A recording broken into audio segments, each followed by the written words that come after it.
15 mükemmel yaptın değil. Lamede beriya neha çar rojan du rojnamevanên malpera nûçeya Weiss Nîvsiya Amerîkî hatibûn binçavkirin hatin girtin.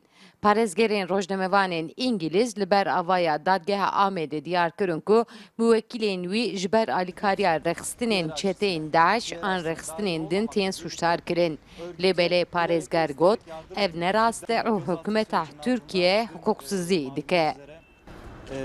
Adliyeye sevk edildiler.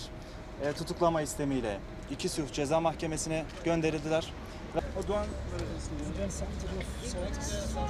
Hevalên rojnamevanên İngiliz ku ji Ewropayê hatiye jî got ku hevalên me bilawerin berdan lewra Tirkiye bêqanûnî dike û dixwaze bûyerên ku li vê herêmê tên jiyîn dünya pê nehese.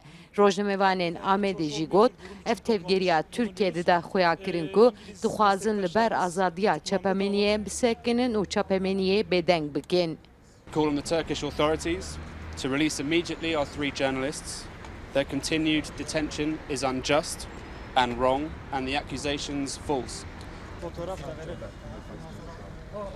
Em îroj bo mijarekî nexweş li vir civiyane hevalê me çapameniya İngilterê hatine binçavkirin û hatin girtine em eviya qebûl nakin eviya bo me nerast e evana karin lêpirsîn kare bê girtina wan zî berdewam bike eviya bo me dibe sedemê me tirsiyê bo ku rojnamevanê ku li vê herêmê şorê dikin bo wan sedemê me tirsiyê em ji vir bang li dadgehê dikin dibên ku bila hevalê me berdin û bila lêpirsîn wilo dewam bike.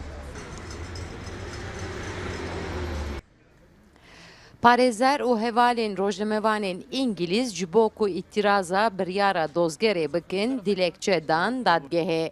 Sevda Kaplan, NRT, Amed.